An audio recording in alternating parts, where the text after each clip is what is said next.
on the Hard Rocker Sports Network from K-Tech 91.3. This is Hard Rocker Huddle, your podcast home for South Dakota Mines athletics. Welcome into this episode of the Hard Rocker Huddle. I'm the host, Josh Van Valkenburg-Gernert. Today our guest is the head or director of golf, Luke Wheeler. Just kind of starting out, let's talk about, what your life was like growing up. I know you're from this area. Did you have any siblings, and what kind of initially drew you into sports? Yeah, born and raised here in Rapid. Graduated Stevens High School, 96. Got two older brothers. They still live here in town. My oldest brother, Mike, he's an attorney here in town, and my other brother, Brad, is in sales. So all my family's still here, mom and dad. So getting into sports, it was just kind of a natural thing. My dad said I was born with a baseball mitt on my hand, so it was every day playing catch, hitting the ball, playing catch, hitting the ball every day when he got home from work. So that just, I don't know, there was just really, he played sports in high school and that was about it, but, we had a common bond there, and it just kind of grew from there, so. Sure. Was it pretty competitive with you and your siblings growing up then, too? Considering the fact they're about 7 years older than me, I was, youngest, so the competitiveness was they used to like to beat on me pretty good. So I didn't have a chance until I got older, till I got into my 18 to 20-year-old. I got a chance to get back at them. But yeah, there really wasn't that much competitiveness between my brothers and I. I mean, just with the age difference. So. Yeah, I cannot relate. I'm the youngest of four brothers, too, so I can definitely relate to the getting beat on a little bit. Yep. And then coming from Rapid City, when did you kind of first move? What was your first major transition? Obviously, after high school, I got a baseball scholarship down to Seward County Community College in Liberal, Kansas. Went down there for 2 years, played well. Enough to earn a Division I scholarship to University of Southern Mississippi. Went there for a year, didn't work out. Sometimes it does, sometimes it doesn't. Just wasn't the right fit for me, so transferred to an NAIA school in Oklahoma City, Oklahoma Christian. Finished up there, graduated there. I moved back briefly for a year, and then from there took off to Colorado in 2002 and just been gone ever since until I moved back here in 2019. Sure. So growing up, obviously you played baseball. What other sports did you play? Did you play basketball, football? I got hurt when I played football in middle school, so it was a neck injury. So that cut my football career out. Played golf in high school. I had to do something. It was driving me nuts besides just going to work after school. And I always golfed. I grew up with the game. My dad played darn near every day, so I was always with him. So, I mean, that was an easy one to do in the fall for Stevens. It wasn't all that great in high school, but, as you get older, you start to learn different things, and turn out to be an okay golfer. So what kind of initially drew you to want to play baseball in college rather than golf? I was a baseball player. That's my first love. It was a thing that came the easiest to me. I worked hard at it, but I was talented at baseball. So. That's why, I figured, that was my best shot at getting scholarships to college, helping pay for school, and it all worked out. I graduated without any college debt, so, I mean, that's something you can't say very often anymore. So it was just, baseball was the first love. It was first love for me, first love for my dad, so that's what we focused on growing up, and that's what led me to go to school and get my degree. Sure. What was your kind of high school career like? Were your teams pretty successful, and what about you individually? Well, I played for Post 22 here in Rapid for Hall of Fame coach Dave Plouffe. I got into the program in 1993. That was the year that they won the American Legion World Series. So, Post 22 has been a staple for American Legion baseball across the country since the early 70s. So to play for them was a privilege. It was an honor. The 3 years I was on the varsity, we won the state 3 years in a row, won our regional 2 years in a row, and went to 2 World Series. We were pretty successful. We didn't lose very often, and when we did, it was a shock. And we played well, learned to play as a team, and get to where we needed to be for college. So. Sure, and then going into college, you mentioned you went to Seward right out of high school. Were you pretty set on going to a junior college, or was it just maybe a lack of four-year schools that you had interest in, or maybe didn't get the offers right out of high school? Actually, I'd signed at the University of Wyoming. And then that year, my senior year is the year they came out. Excuse me. The university came out, and they were dropping baseball that year. So then it was a scramble to find a place to go. Most schools had already filled up their rosters and all that. Good friend of mine who was our business manager for Post 22 suggested Seward County. That's where he went. So Brian Shepard, he called down and talked to the coach, Galen McSpadden, and from there we just got on the phone with each other, went down there and visited. Went and visited another JUCO just because I felt like that was probably the route I was going to have to take at that point in time. And Seward was probably the best choice I ever made. Want to just go a little bit more into depth? What was it about Seward that you enjoyed so much? Just the mere fact that, going to play for a Hall of Fame junior college coach. Their teams won. They were nationally ranked.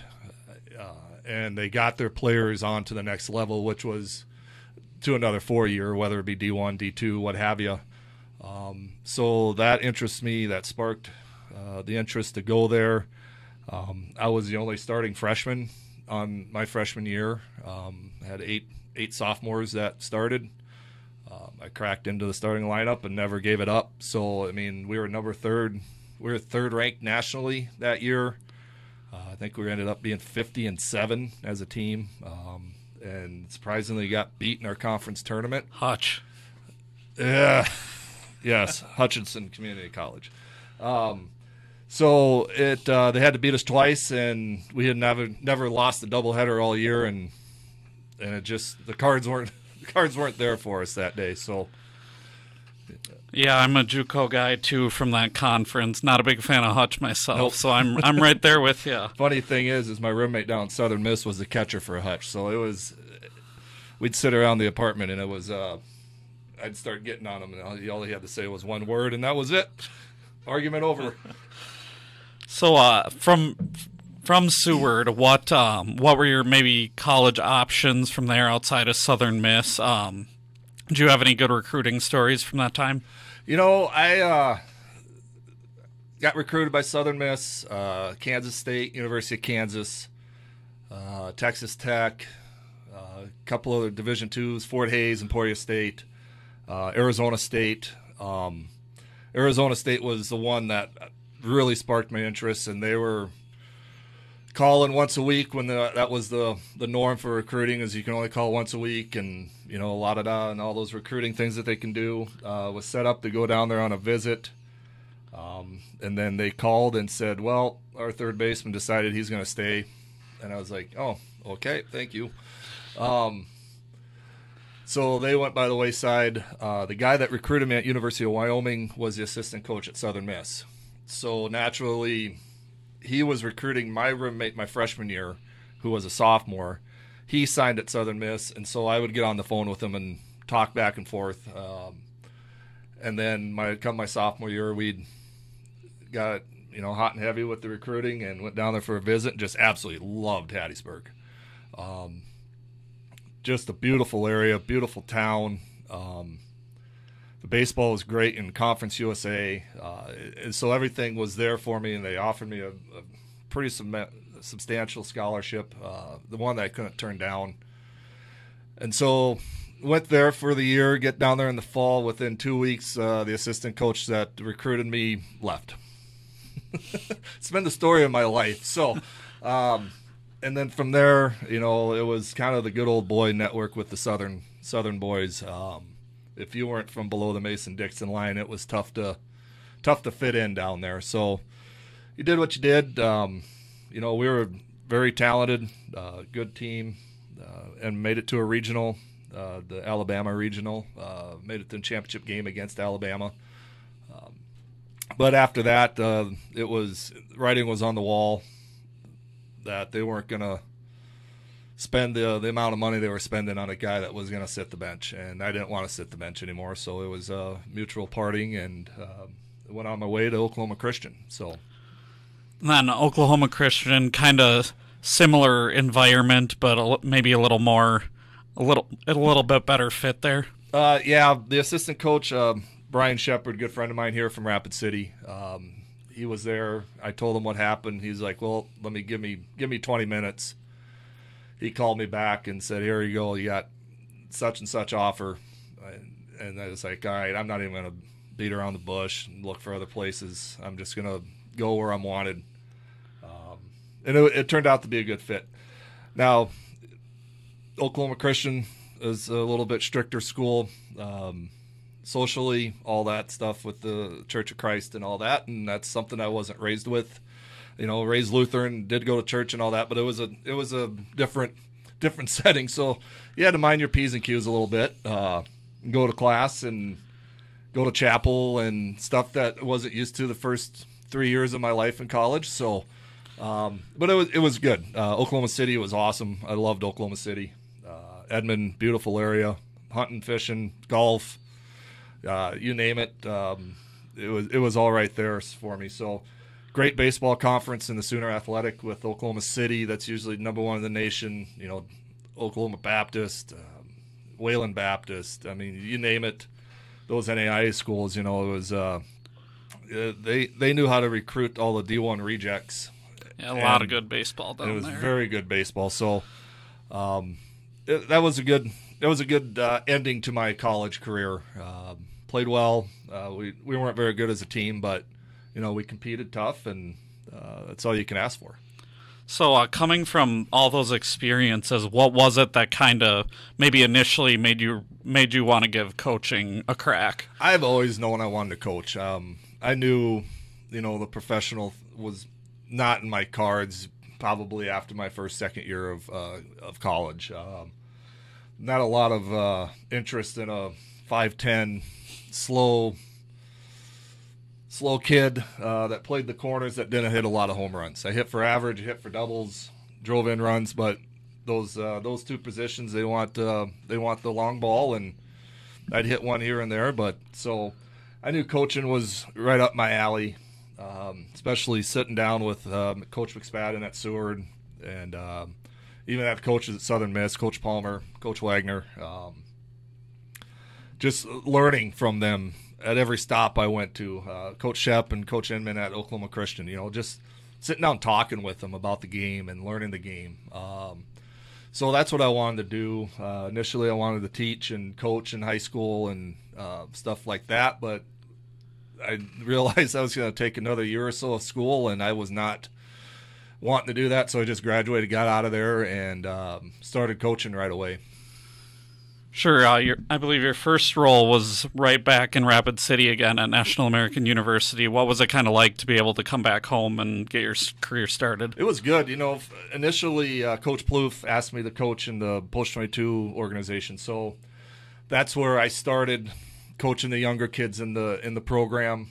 Coach Downs, Rich Downs here in town, longtime coach for Post 22, was the head coach at NAU. And after that summer, he was like, "What are you going to do?" And I was like, "I don't know." And he's like, "Well, why don't you come coach with me at NAU?" And I said, "Okay, sounds good." So that kind of got the ball rolling there. And then 5 games into our spring season, 2002, the administration came in and said, "We're cutting all sports." They cut everything but volleyball and rodeo. And they kept volleyball on for one more year. They went and won a national championship, and then they axed them, and then they axed rodeo, and then because they were going to this online, strictly all online, and so they didn't want anybody on campus. The old campus was the old National College building right across the street from the courthouse.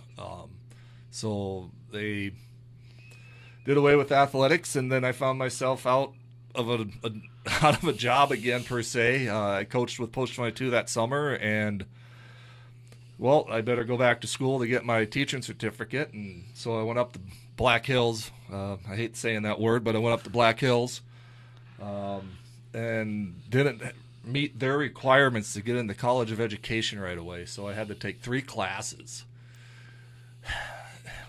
dance, outdoor life, and first aid. So I'm sitting there as a 23-year-old freshman in dance class, and with all these 18-year-old kids. And the teacher always called on me, and I was talking with Coach Sales about this the other day. He was like, I had that class too. Is that same teacher? So I'd always get volunteered out there because I knew how to jitterbug and I know how to two-step. But that lasted all about 2 weeks until Brian Shepard, Coach Shep, got the head job down at Northeastern Junior College in Sterling, Colorado.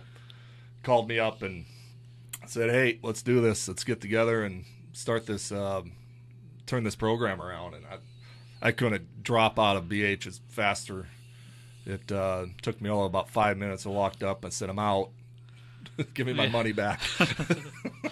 Yeah, just kind of a funny comment about I didn't even know National American University was an actual campus. I just remember the commercials and stuff from when I was a kid. So yeah, it was the old National College, and boy, they had some basketball teams back in the day, in the mid '80s, '90s. I'm sure Coach Glenn will could tell you about that, but I would go watch them, and I mean they'd recruit kids from L.A., Houston, you name it, and brought them in. It was fun watching basketball back then when it was National College. But sure. What was the transition like then, going back to Colorado from Rapid City and getting back to, I guess, your junior college roots? I loved it. JUCO. I love JUCO baseball. It's fast and furious. You get them for a couple of years, you get them to where they need to be, and move them on, and get a whole new set of kids in every year, every 2 years. So that was Sterling treated us well. We turned that program around right away. I think the most they've ever won was like 20 games. And that first year we won 37 or 38 games. Made it to the championship game of the Region 9 tournament. And so from there it took off, and spent 4 good years in Sterling. A lot of good people down there. Still in contact with a lot of people down there. So I met Coach Seibrandt, our women's assistant coach. He was a women's assistant there at the same time. So it's kind of nice to come back and know some familiar faces here when got hired here. So yeah, and then from there, MSU Billings. What was it like, there? What kind of successes did you have while you were there? That one, we moved up to Montana. I was leaving Colorado. It was just not a very, very good paying job. To be honest, I was paid $2,000 a year to be an assistant, and they wouldn't let me have another job on campus, so I was scrounging up money. I'd met my wife down there, so she was working, basically supporting us. And so the Billings job came open. I called their head coach, Chris Brown. He goes, well, I got an assistant now, but I need someone to help. I said, well, we're moving up there anyways. I'd love to come help as a volunteer. And my wife had gotten a job up in Billings already, so we were moving up there. Settled into a little town, Laurel, which is right outside Billings. I have family in Laurel. Excuse me. Have since before I was born. My uncle, my cousins all lived there since the early 70s. So it was a good move. Always wanted to live in Montana. So within the first week, his assistant left and said, job's yours. And I said, man, for once, fell into the right place at the right time on something like this. So it was a brand new program, just started, reintroduced after like a 30-year absence. So they had one season under their belt, and then we took off from there, just growing the program. It was tough. That first year I was there, we were in the Heartland Conference, which is all Texas, Oklahoma, and Missouri. They needed us, and we needed them, basically, because we were their sixth team for an automatic qualifier, and we needed a conference to be in. So road trips there were long, very long. We only did one trip where we got to fly. The other ones we got in a bus, and we were gone for 2 weeks. To me, I loved it. I loved being on the road, getting to see different parts of the country and all that. But it was tough on the kids and tough on their school. You know, our first 26 games were on the road. Oh, jeez. And then the following years we joined the GNAC, which didn't make travel any better because now we had to travel to Seattle and Monmouth, Oregon, and Nampa, Idaho. Travel wasn't. I'd rather stay in Heartland and just go down there and stay for 2 weeks and play than every weekend going out to Seattle. You know, we'd go out, play St. Martin's and Lacey, Washington, come back, and then head back out to Monmouth, Oregon, which was another 3 hours. Come back, go back to Ellensburg, Washington. So I mean, it was tough. I don't know how they do it. I thought they would join a different conference by now, but I think when you don't have football, it's tough to move. So, but Billings was great. Great 4 years up there. Unfortunately, you know, in this business, as my predecessor, my good friend Coach Brown liked to say, you know, you're hired to be fired. And they wanted a change, and they didn't renew his contract. Naturally, that meant that I was going to be gone too. So that led to starting a new chapter in my life without coaching. Yeah, and what was that kind of like? Obviously, you've basically been coaching and playing since you were young. So what was it kind of like to all of a sudden be without baseball? I didn't like it. I liked it at first. I'm not going to lie to you. It was kind of nice to take a break. When I was the assistant at MSU Billings, I took up a part-time job with the Laurel Outlook, a little weekly newspaper. They needed a sports writer, and I knew the owners of the paper, and I went in there and talked to them, and I said, here's my schedule. This is what I can do. And they said, great. Have you ever written before? And I was like, nope.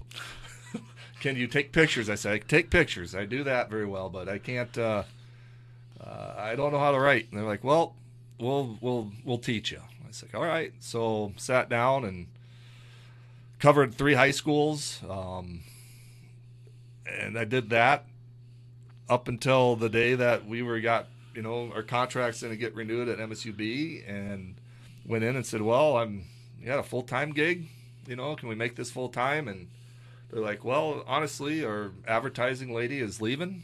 I'd like to move you into the sales rep position. And so I said, sure, sounds good. You know, I was just doing stuff on the fly because I didn't have a job.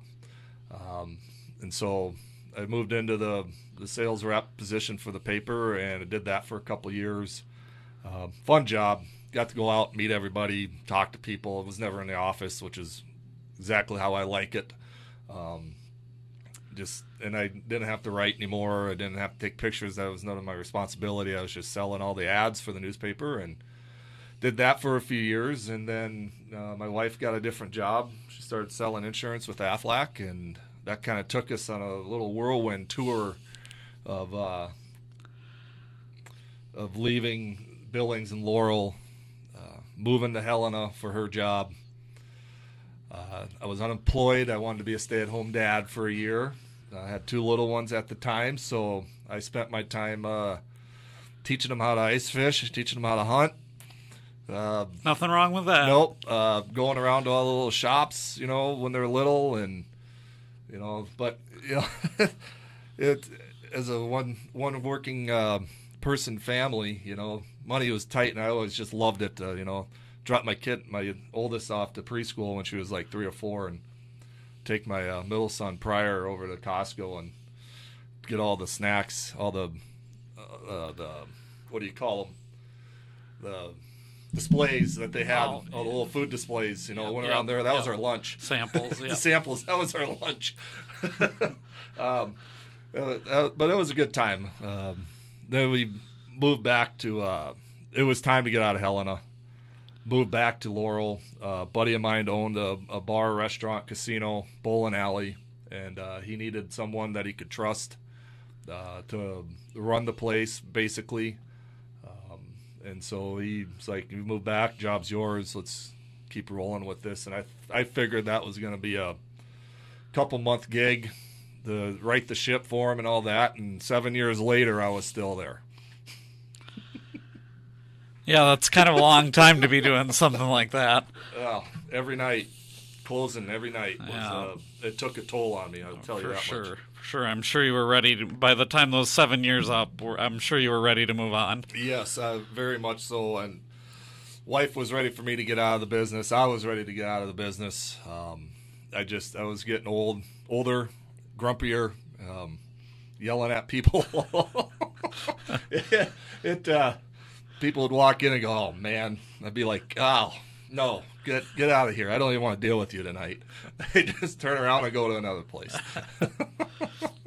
So during all this, obviously your golf background, what were you doing golf wise? Did you ever work at a country club? Did you ever do private lessons, anything like that? I never did any of that. I just strictly golfed. I taught a class at Northeastern Junior College, a beginning golf class.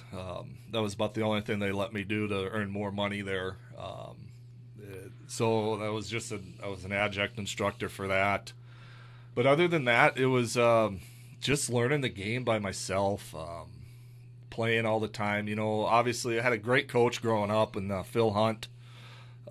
He ended up he was our high school coach, and he won numerous state titles at Stevens.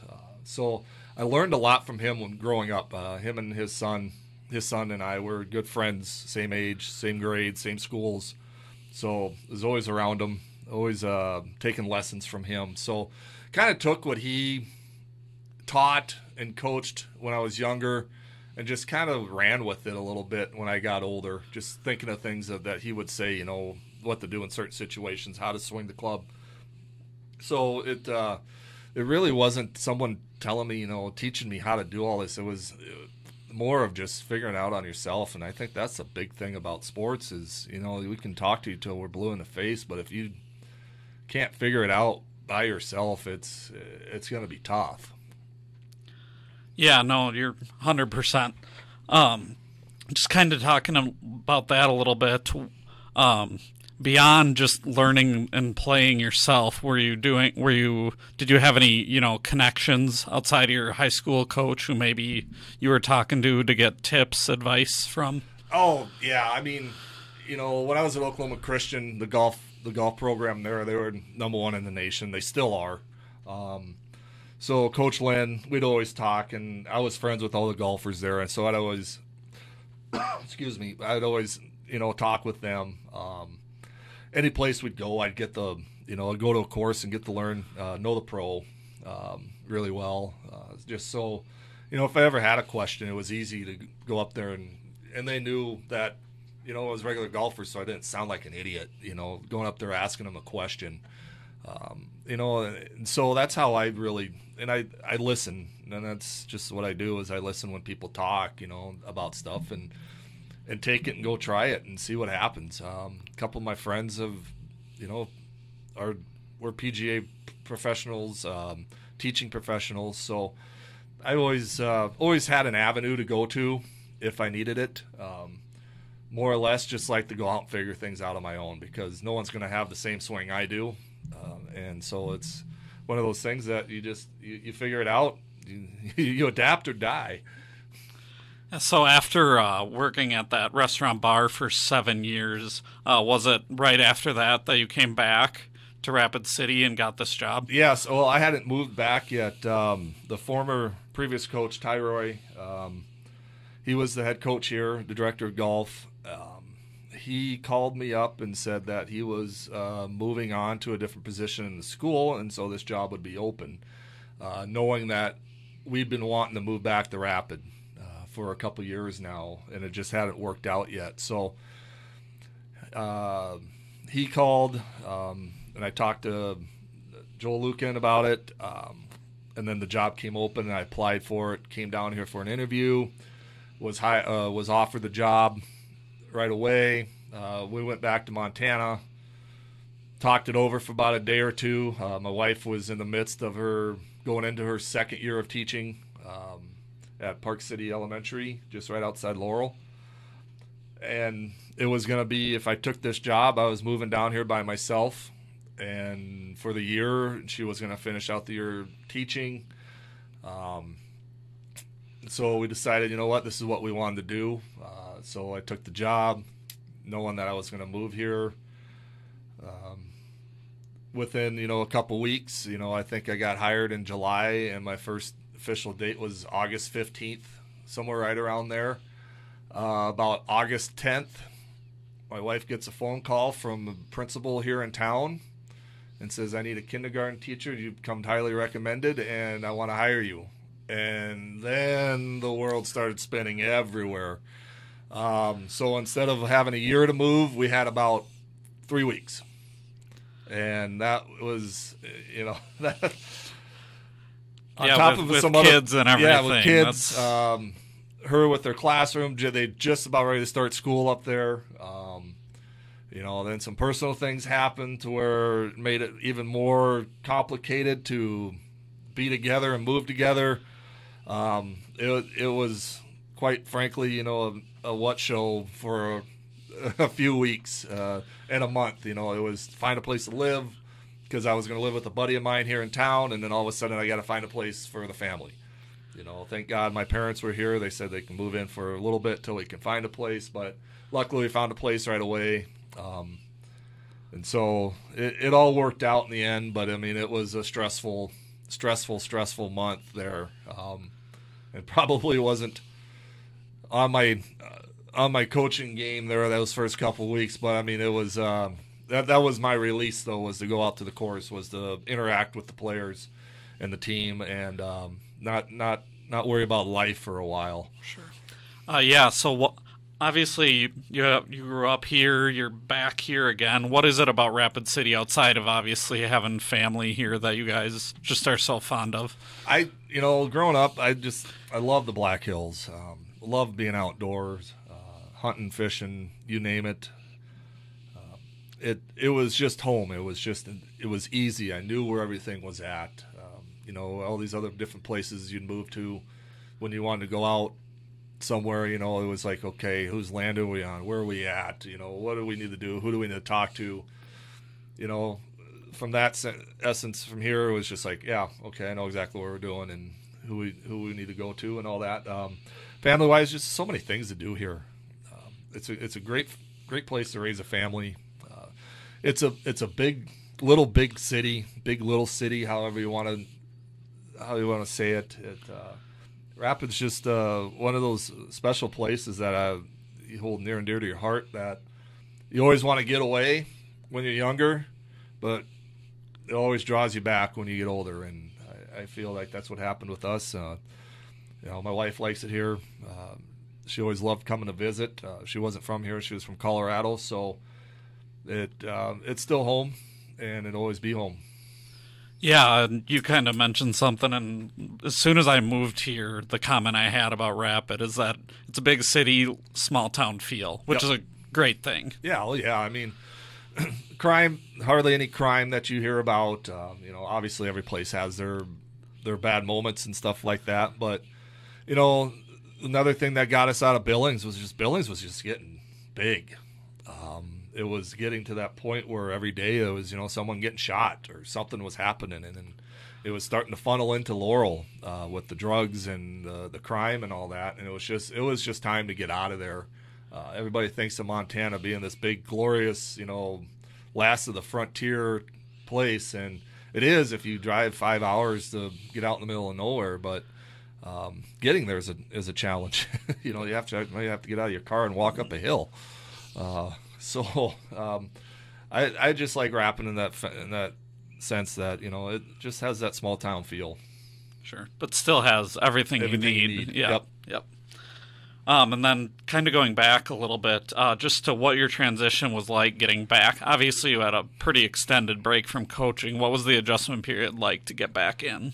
Just getting back into a routine and of worrying about not only your family but 22 other family members now. I treat all these kids like they're my kids, and so instead of making sure that my 3 kids and my wife are taken care of, now I'm wanting to deal with 22 other kids, of making sure they're going to class, making sure they're staying on task, doing whatever they need to do to have a successful program. So that took me just a little bit to get used to, but it felt like you fall off the bike and get back on and start riding it again. I don't feel like I missed that much of a beat with it, but only time will tell with that. So sure. And then just curious, what are the main differences, I guess, between coaching baseball, coaching golf? Obviously, it's a little bit more of an individual sport, and then the recruiting differences as well. Between baseball and golf, obviously you address the team aspect. You still have the team with golf, but it's more on the individual. As we're baseball, you got to have 9 guys working together, making sure everybody's doing things right. With golf, you let them go out and they got to play. You can't swing the club for them. You can't make the putts for them. So hopefully we prepared enough in practice to where when we get to tournaments that they're ready to go. And obviously, as much as I love baseball, I love coaching golf. It's got to be most relaxing time coaching, because once they get out on the course, there's nothing you can do besides helping them here and there. If you happen to be following somebody for that hole or two, helping them out on maybe some decisions on whether to go for the green, whether to lay up, where the break is on the green. But that's few and far between when you have 5 to 7 people out on the course at one time, and it's just you out there. You gotta pick and choose where you got to be on the course to see everybody at least once or twice, maybe 3 times if you're lucky. So you don't get to see them all the time through the whole round. That was a major adjustment for me. Was obviously being on the baseball field, you're right there, pretty much right in the middle of the action. On the golf course, you might be sitting on hole 3 and on the green waiting for everybody to come through. So you sit there for an hour and a half on one green, and then you move on to the next to find them again. So it's more or less making sure they're hydrated and fed when they're on the course, and then talk to them after when they're done. So. Yeah, it's definitely a little bit more of a unique sport, especially compared to baseball, where baseball you're trying to play matchups and you have all this in-game strategy and how to pitch to guys. And golf, it's practice. You help them practice, and once they're out there, they gotta play. They just gotta go out and do their thing. So, but with the recruiting part of it, when I was coaching baseball, it wasn't. It was easy to get up and go, hey, I'm gonna go. I was in Sterling. Hey, I'm going to drive to Denver for the day, catch a couple games and see some kids, or come up to Rapid for a tournament and stay up here for the weekend. Especially even in Billings, we'd go off in tournaments. Hey, there's a tournament in Bismarck. Let's run over there for the weekend. Or there's one in Rapid or Sheridan or Cheyenne, and get to travel a lot with recruiting. That's what I really loved, was to go out and watch kids, evaluate kids, travel, get out of town for a couple days. But now here, small town, or it's not small town, small time Division II program. Not a lot of money there for a recruiting budget. So I don't get to go out, unless there's a tournament here in Rapid, and can go out and see kids. But the beauty of golf is numbers never lie. You can look at a kid's numbers for the past year and his tournaments, and see what he's averaging, and that's going to tell you a lot about how his golf game is. So you have to become creative when you don't have the budget to go out and go on recruiting trips.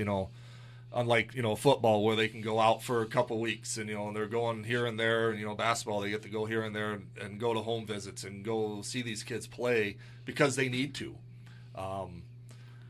I can look at scores and go, okay, this kid's been shooting 72, 73 for this last 3 months at the distances we play at. Heck yeah, I'm going to start calling this kid. I mean, then it's more or less, calling their coaches, calling the principals, calling people, just see how they are character-wise, which you're going to do anyways, no matter what sport you do, to see if they're going to be a good fit here. So it's kind of the same, but it's not, just in the mere fact that I don't go out to, Sioux Falls or Omaha for tournaments to walk around and watch kids practice or play.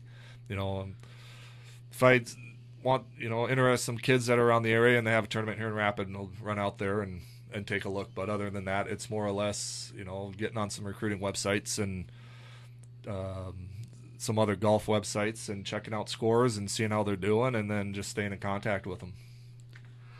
Next, I want to just go over the program a little bit. Obviously, year 3 now. What are the biggest differences you see, now compared to when you took over the program? I think it's more of a commitment to the program, where, I didn't even know, 6 years ago that Mines had a golf program. Now it's being promoted more. It's being talked about more. It's out on social media more. And so kids are wanting to come here, one, for the school, and two, because there's golf and they can get better and that we can compete. With the kids we have now, they're wanting to get out there every day and compete and practice and get better, and the scores it's showing with most of them. So, as a team, we've been doing really well, improving every year, which is our main goal. Every year, our main goal is to be better than the year before, and so far that's happened. So very proud of them for that, of all the work that they put in, and with the schooling and being gone during the fall and the spring. It's a tough road, but they're making the adjustment very well. Sure. I just wanted to go over a little bit of, the things your team has accomplished since you have taken over. This fall, you got an RMAC Golfer of the Week for the first time in program history. You have 3 top 15 men's scoring averages, including first and second all time. Also 3 top 15 women's, with 2 in the top 5. 2 of the 4 all-time individual women's wins have come in the last 3 years, and then also 2 team wins. What have those things kind of done to build momentum for your program and just get noticed by people interested in the...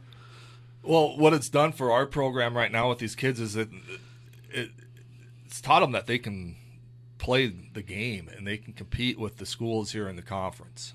They compete with these other kids that they think, oh man, we have no shot at them. They're out there playing. They're shooting well. They're playing well as a team, and we're gradually getting there. It's just the fact that the mindset of, hey, we're not the laughing stock of the conference. People know that we're here and can compete, whereas maybe in the past, it was, okay, there's South Dakota Mines, we don't really have to worry about them. But now they're like, I have coaches come up and go, holy cow, you guys have gotten a ton better. You're night and day compared to where you were how many years ago. And they're happy about it, because that just makes our conference look better. It makes our conference stronger. So we're building up to that. And then, obviously, kids see that want to, coming out of high school, they see that, we're getting better as a program. And there's more vested interest in our program outside for, to help out with, donors and sponsorships and stuff like that, to see this program get to where it needs to be. And that's what my goal is to where we're competing in the RMAC championship and not out of it the first day. We're in it and know that we can go out and have a great day and put ourselves in position to finish near the top. So Sure, and then just what do you have to do as a program, as a director, as, you know, your kids in order to get to that level? You know, we just mentally, we need to just not make very many mistakes, and that's the big thing is compared to the top teams in the conference to the bottom teams in the conference, it's to minimize your mistakes. Not have those blow-up holes. Yeah, you take 5 guys on a team, 5 gals on a team, and you take the top 4 scorers. So, you know, you have a little leeway there with that one, but you don't want that fourth to be, let's just an 82, because that's going to kill you. When these teams are shooting even par to a couple over par as a team for the round, you have that one bad round that you got to take as a score, and that just blows your whole team score up. So we've been really working on minimizing our mistakes. You know, yeah, if you have a bad drive, sometimes you just got to tell yourself bogey is good and deal with that and go get a birdie and get it back on track, you know. But we're having trouble with having 8s or a quad or something like that just ruins a round for the kid and then ultimately ruins the round for the team. So we're really working mentally on preparing these kids that, you know, yeah, you're not going to have a perfect shot every time. You're not going to have a perfect round, but you got to deal with the mistakes, and you got to minimize them and then capitalize on your opportunities. That just about wraps us up for today. Thanks for joining us, Luke. This has been Hard Rocker Huddle. I'm Josh Van Valkenburg-Gernert, signing off.